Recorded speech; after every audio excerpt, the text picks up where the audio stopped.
Hello प्यारे बच्चों, आप कैसे हैं? घर में सभी लोगों के साथ हिल मिल करके खूब अच्छे से अपनी तैयारी कर रहे होंगे।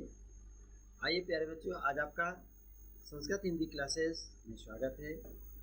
मैं Tilal lecturer GRB inter college Rath Hamirpur Uttar Pradesh से आज आपको हिंदी कक्षा 12 में खंड का काव्य भाग है और इसमें पाठ 3 पवन दूतिका का अवशेष भाग। देखिए, इसके पहले भी लेक्चर में हम पाठ 3 का ही पवन दूतिका का व्याख्या किए थे और आज आपको पवन दूतिका का ही जो अवशेष रह गया था उसे पूरा करेंगे और ये हमारी इस पाठ से संबंधित तीसरा लेक्चर है। तो आइए चलते हैं आगे और मन लगा करके, बहुत ही अच्छा पाठ है, बहुत ध्यान से सुनना है इसको। देखिए प्यारे बच्चों, ये आपका यहाँ से अवशेष शुरू होता है, 9वां 10वां ये छंद है और पहले इसको हम पद्यांश को पढ़ते हैं मन लगा करके। हमारे साथ इसको बोलिए, कैसे पढ़ेंगे सुनिएगा।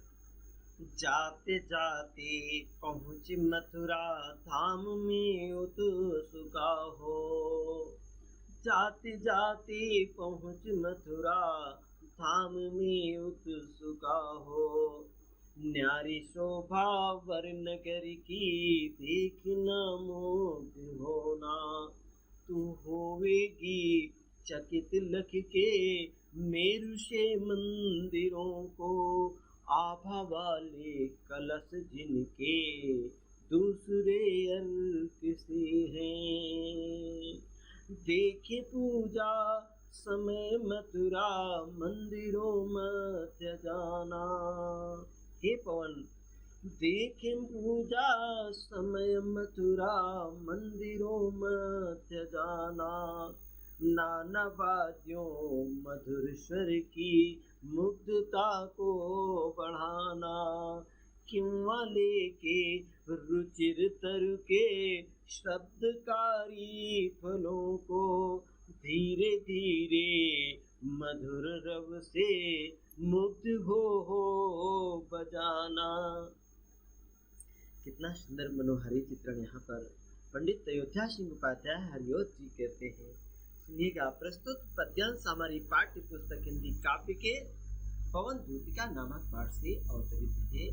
इसकी रचयिता पंडित अयोध्या सिंह उपाध्याय हरिओत जी है और हरिओत जी ने प्रस्तुत पद्यांश में किस तरीके से पवन को दूतिका बना करके राधा श्री कृष्ण के पास अपना संदेशा भेज रही है। इन पंक्तियों में श्री कृष्ण की रूप माधुर्य और मथुरा धाम कैसा है उसकी सुंदरता की निरूपण किया है, चित्रण किया है। आइए सुनते हैं, व्याख्या करते हैं। तो जाते जाते पवन, राधिका जी कहती हैं कि हे पवन, जाते जाते तो जब मथुरा पहुंच जाना। कहाँ पहुंच जाना? मथुरा धाम। तो मथुरा में जो राजमहल है वहां जब पहुंचेंगी तो बहुत ही सुंदर मथुरा धाम है, उसको देखकर तुम उत्सुक हो जाओगी, अर्थात बहुत ज्यादा सुंदर बना हुआ है। और न्यारी माने अनोखी होगी, शोभा माने सुंदरता, वर नगर की, उस मथुरा नगर की जो सुंदरता है बहुत ही श्रेष्ठ है, बहुत ही अनोखी है और उसको देख करके तुम मुग्ध हो जाएगी, मन प्रफुल्लित हो जाएगा तेरा। हे पवन, तू होवेगी चकित व आश्चर्यचकित हो जाएगी। वहाँ मेरु के से मंदिर है, कैसे वहाँ के मंदिरों की उपमा देखिए सुमेर पर्वत से की गई है, अर्थात सुमेर पर्वत, हिमालय पर्वत की जैसे विशाल काय बड़े बड़े मंदिर बने हुए हैं और उन मंदिरों में आभा वाले कलश, बहुत सुंदर विशाल काय कलश, सोने के कलश उन पर लगे हुए हैं और वो कलश ऐसे प्रतीत होते हैं जैसे दूसरे अर्क माने सूर्य, अर्क माने सूर्य, मानो ये दूसरे सूर्य वहां पर प्रकट हुए हैं। इस तरीके से यहाँ पर पंडित अयोध्या सिंह उपाध्याय हरिओत जी ने इसमें मथुरा नगरी का और वहाँ के मंदिरों की, वहाँ के राजमहल का, उसकी सुंदरता का और ये मंदिर के ऊपर लगे हुए जो कलश है उसको देखिए उपमा किससे की गई है? ये अर्क सूर्य से उपमा दी गई कि मानो दूसरे सूर्य की तरह तेज वो चमक रहे हैं और प्रकाश फैला रहे हैं। तो प्यारे बच्चों, इसमें उपमा अलंकार का उदाहरण आपने देख लिया, समझ गए होंगे। और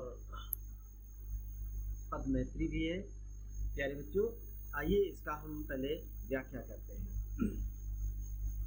तो राधिका जी ने क्या कहा था पवन से कि हे पवन, तू जब भी यहाँ से जाएगी, जाते जाते चलते चलते जब तो मथुरा नगरी को पहुँच जाएगी, उस मथुरा नगर की सुंदर सबसे श्रेष्ठ नगर है और उस सुंदर वहाँ की अनोखी सुंदरता है, उस सौंदर्य को देख करके तू मुग्ध हो जाएगी और वहाँ मथुरा धाम को देख करके तू प्रसन्न हो जाना, उत्सुक हो जाना।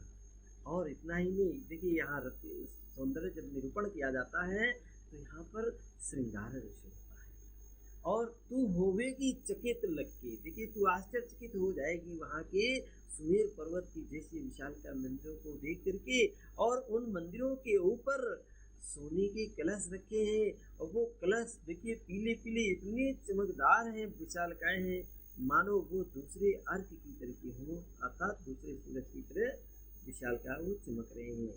देखिए इसी के साथ देखिएगा अगले पद में, देखिए पूजा समय, हे पवन तू जब पूजा करते तो होने के समय तू वहाँ मंदिरों में पहुँचेगी, कहाँ? मथुरा नगरी में। मथुरा नगरी के मंदिरों की पूजा के समय यदि तू पहुँच जाती है तो उस समय तू जाना, और वहाँ क्या है, नाना वाद्यों, अनेकों प्रकार की गाजे बाजे के साथ वहाँ पर आरती हो रही होगी, कीर्तन भजन हो रहा होगा।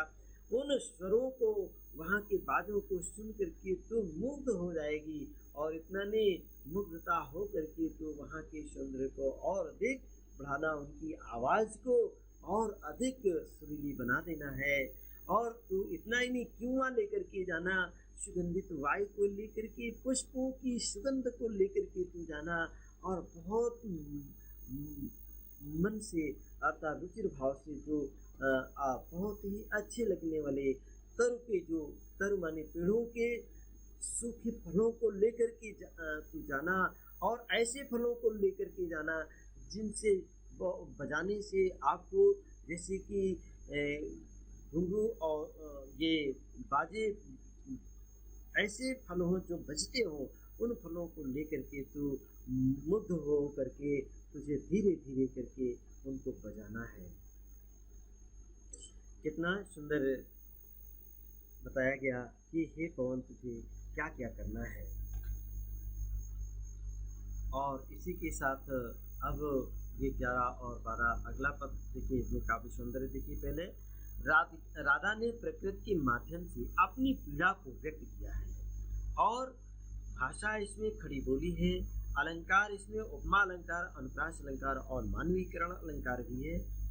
और इसी के साथ इसमें वियोग श्रृंगार रस है, शब्द शक्ति लक्षणा है, गुण इसमें प्रसाद है, और मंदाक्रांता छंद है, और शैली इसकी प्रवृत्ति है। तो इस तरह से प्यारे बच्चों, इसमें भावात्मक शैली, विचारात्मक शैली, और चूँकि राधा ने अपने विचारों को व्यक्त किया है, अपनी भावनाओं को व्यक्त किया है, और पवन को उन्होंने दूतिका बनाया है, एक मानव मान करके उसको अपना संदेशा भेज रही हैं, इसलिए मानवीकरण अलंकार भी हुआ है।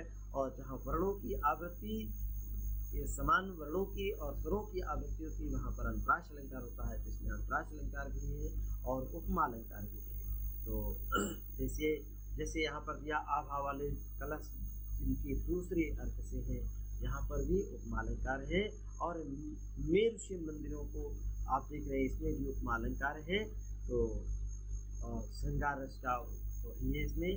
इस प्रकार से इसका काव्य सौंदर्य भी आपने जान लिया और व्याख्या भी किया गया है।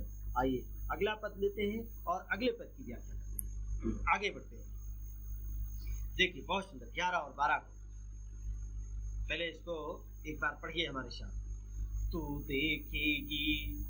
देखेगी जलद तन से, तू देखेगी जलद तन को, जा वहीं तद गता होंगे लोने नयने उनके, ज्योति उत किरणकारी, मुद्रा होगी वर वदन की, मूर्ति सी सौम्यता की, सीधे साधे वचनी उनके, सिक्त होंगे सुधा से।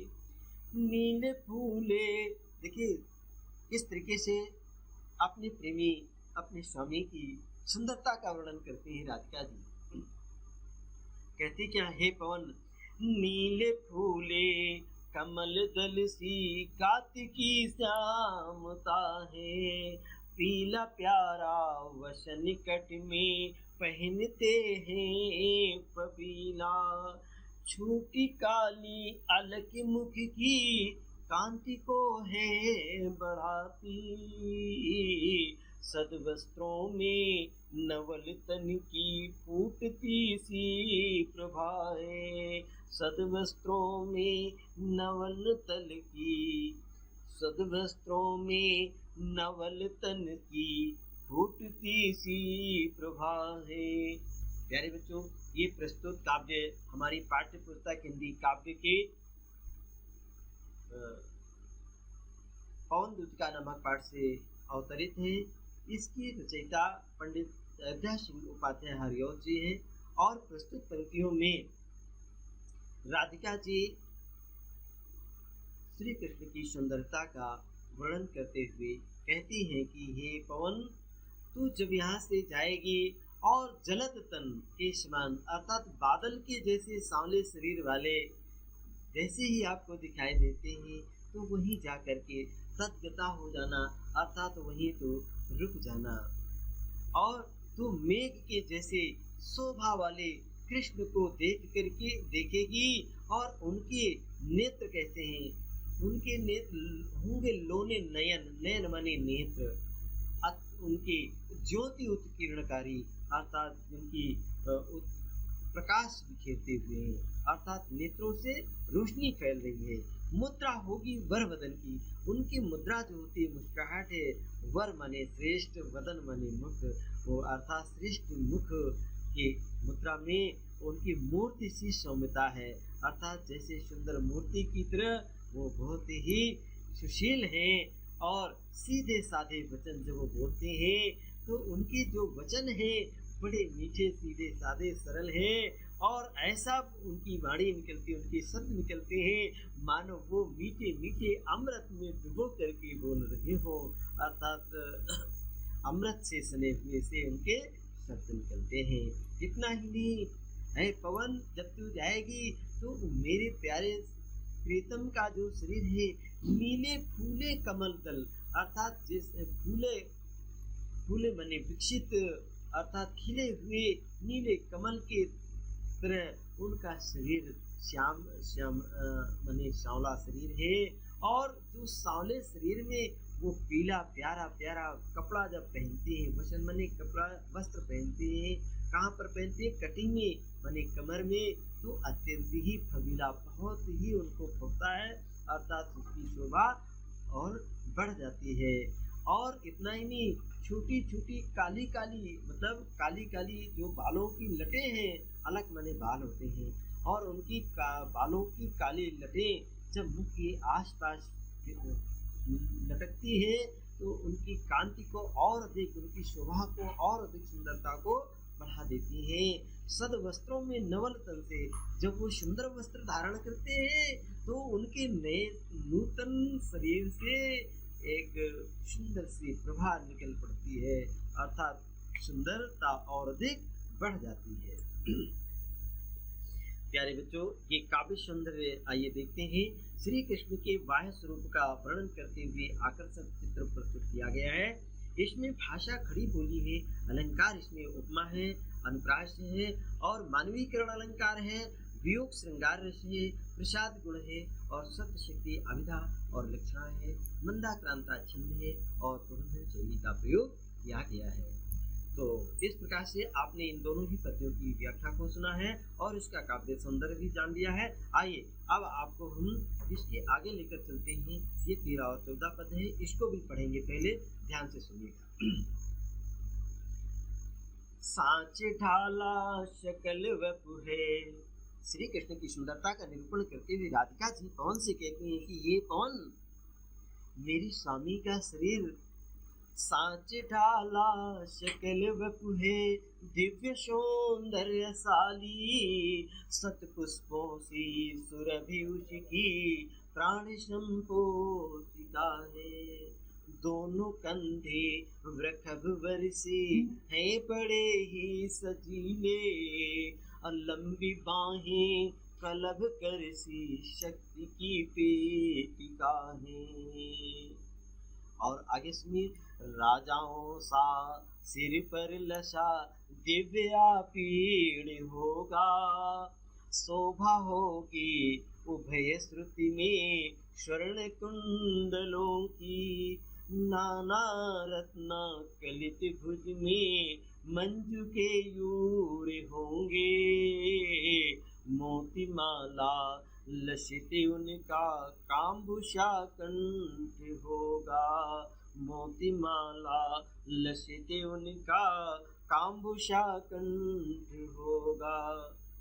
तो प्यारे बच्चों, ये आपने इसकी अब हम संदर्भ बताएंगे। प्रस्तुत काव्यांश या प्रस्तुत पद्यांश हमारी पाठ्य पुस्तक पवन दूतिका नामक पाठ से लिया गया है या अवतरित है। इसकी रचयिता पंडित अयोध्या सिंह उपाध्याय हरिऔध जी हैं और प्रस्तुत पद्यांश में राधिका जी अपने प्रीतम श्री कृष्ण की सुंदरता का वर्णन करते हुए पवन से बताती है कि उनका शरीर कैसा है, इसके बारे में। हे पवन, उनका शरीर, सारा शरीर बहुत ही सुगठित है और मानो पूरा शरीर उन्होंने कोई सांचे में ढाल दिया गया। सांचे ढाला अर्थात इतना सुंदर शरीर, उनके अंग इतने सुंदर बने हुए हैं कि मानो सांचे में ढाल करके बनाए गए हो। बहुत ही सुंदर और अलौकिक उनका अलौकिक सुंदरता है।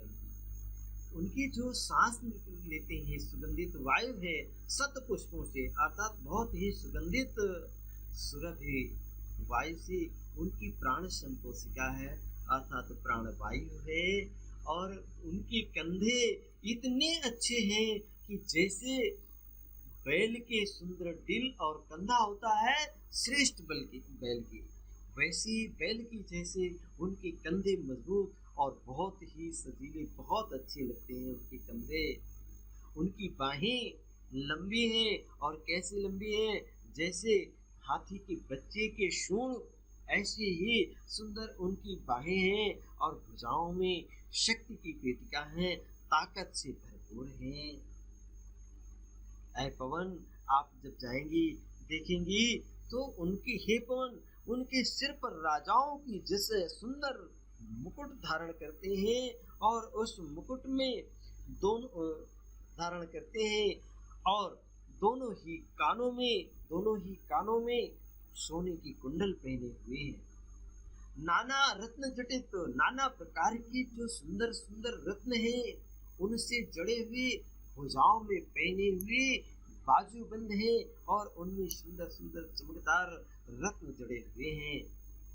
उनके गले में पड़ा हुआ मोतियों की माला है और कांभूषा कंठ, अर्थात शंख के कंठ की तरह, ये कांभुकंठ कहा जाता है, शंख की तरह जैसा उनका गला है ऐसा उनका कंठ है और कंठ में पड़ा हुआ मोतियों की माला उनकी सुंदरता को बहुत अधिक बढ़ा देता है। ये इसकी व्याख्या रही और इसमें हम काव्य सुंदर जानेंगे कि श्री कृष्ण के बाह्य रूप का चित्रण इसमें किया गया है और भाषा इसमें खड़ी बोली है। मानवीकरण अलंकार, उपमा अलंकार और अनुप्रास अलंकार की सुंदर छटा है, वियोग श्रृंगार रस है, सत्य शक्ति इसमें लक्षणा है, गुण प्रसाद है और मंदाक्रांता छंद है। इसमें भी प्रबंध शैली का प्रयोग किया गया है। तो इस प्रकार से इस पद की भी दोनों पदों की व्याख्या की गई है। आइए आगे कुछ पदों को भी अवशेष जो रह गए हैं उनको भी देखते हैं।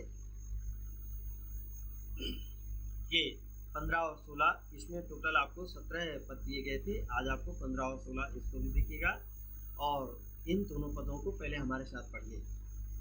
तेरे में है, राधिका जी पवन से कहती हैं कि हे पवन, तेरे में है न ये गुण जो तू व्यथाएं सुनाए। व्यापारों को प्रखर मतियों युक्तियों से चलाना। बैठे जो हो निज सदन में मेघ सी कांति वाले। तो चित्रों को इस भवन के ध्यान से देख जाना। जो चित्रों में विरह विदुरा का मिले चित्र कोई। तो जाके निकट उसको भाव से यूं हिलाना। प्यारे हो के चकित जिससे चित्र को देखें। प्यारे हो के चकित जिससे चित्र को और देखें। आशा है यो सूरती उनको हो सकेगी हमारी। तो इन पद्यों को आपने अभी हमारे साथ पढ़ा है। बहुत ही सुंदर वर्णन है प्यारे बच्चों। और इसका पद्य भी आप संदर्भ आप सुनेंगे। प्रस्तुत पद्यांश हमारी पाठ्य पुस्तक हिंदी काव्य के पवन दूतिका नामक पाठ से लिया गया है या अवतरित है। और इसके रचयिता पंडित अयोध्या सिंह उपाध्याय हरियोत जी हैं। हरियोत जी कवि ने राधिका जी के द्वारा जो संदेशा पवन को दिया गया है, पवन जी को क्या समझाती है, पवन को ये राधिका जी के द्वारा समझाया जा रहा है पवन को, उसको आप सुनिएगा। राधिका जी पवन से कहती हैं कि हे पवन, तेरे में ये गुण नहीं है कि तू जाकर के यहाँ से मेरी जो कथा है, मेरी जो पीड़ा है, उसको तू उनको सुना दे। ये तेरे में ऐसा गुण नहीं है, अर्थात तू बता नहीं सकती है। इसलिए हे पवन तू यहाँ से जा। हे पवन तू यहाँ से जब जाएगी तो व्यापारों को प्रखर मत से, प्रखर माने बहुत तीव्र बुद्धि के साथ, बहुत कुशलता के साथ, तू होशियारी के साथ, चालाकी के साथ तू युक्तियों माने उपायों को चलाना है। और जहाँ पे मेरे प्रियतम बैठे हो, जिस घर में, उस सदन में जाना है, उस भवन में जाना है। और मेघ सी कांति वाले, कैसे मेघ सी बादल के जैसे सांवले शरीर वाले मेरे प्रियतम जिस भवन में बैठे हो, वहाँ पर तुझको जाना है। और इस भवन के अंदर जहाँ कहीं चित्र हो, उस चित्र को तू ध्यान से देख करके जा। और उस चित्र को, ऐसे चित्र को जो चित्र विरह विधुरा का मिले, किसका मिले, विरह से व्याकुल हुई कोई विरहणी का मिले, उसको लेकर के उस चित्र को मेरे प्रियतम के जाके निकट, उनके पास में जाकर के बड़े भाव के साथ उसको इस प्रकार से हिलाना है कि मेरे प्रियतम को वो चित्र देख करके और बार बार देखें, और शायद उनको इस चित्र को देख करके हमारी याद आ जाए, अर्थात हमारी याद आए।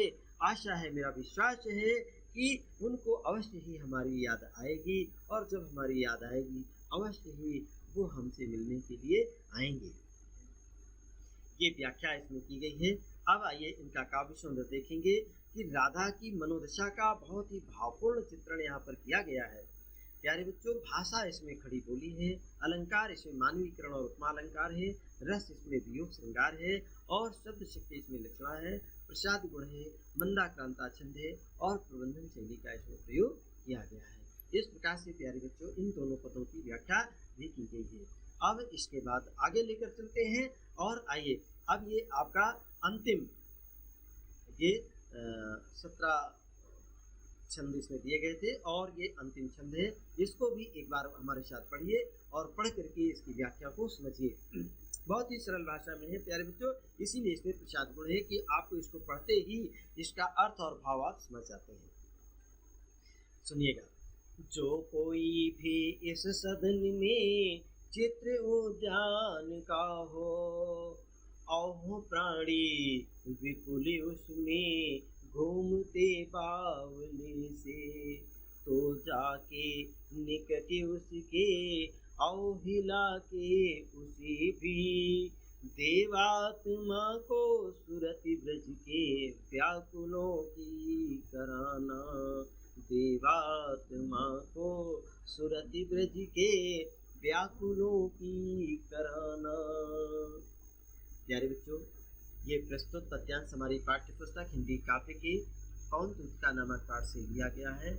इसके रचयिता पंडित अयोध्या सिंह उपाध्याय हरिऔध जी हैं और इस पद्य के माध्यम से राधिका जी पवन से संदेशा सुनाती कहती हैं, संदेशा देते हुए अपने स्वामी के पास उसको भेजती हैं और उपायों के माध्यम से क्या क्या उपाय करना है, क्या क्या चतुराई के साथ उन उपायों को आप देखिएगा।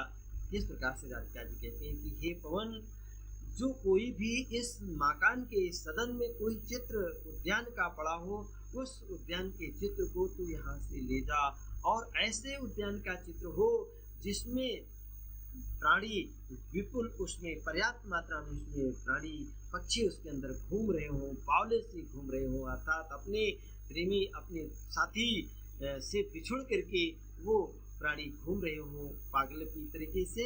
ऐसे उस चित्र को तू यहाँ से ले जा और उस चित्र को ले जा कर के मेरे स्वामी के सन्निकट माने पास ले जाकर बहुत सावधानी के साथ इस प्रकार से उसको हिलाना है कि उन देवात्मा अर्थात देवताओं की सी आत्मा वाले मेरे प्रियतम हैं, उनको ब्रज की व्याकुलों के और ब्रज के ग्वाल बालों के और ब्रज की गोपिकाओं की शायद उनको सूरत माने याद आ जाए, उनको याद कराना है। इस प्रकार से राधिका जी ने पवन को अपना संदेशा अपने स्वामी के लिए भिजवा रही हैं और उनको समझा करके भेज रही हैं।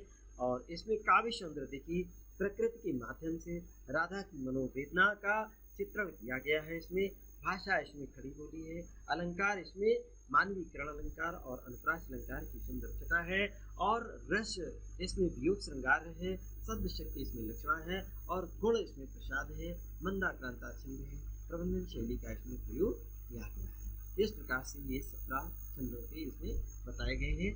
प्यारे बच्चों, अब हम शेष पाठ जो है अगले लेक्चर में पढ़ेंगे और तब तक आप अपना ख्याल रखें और YouTube चैनल को सब्सक्राइब करना मत भूलें।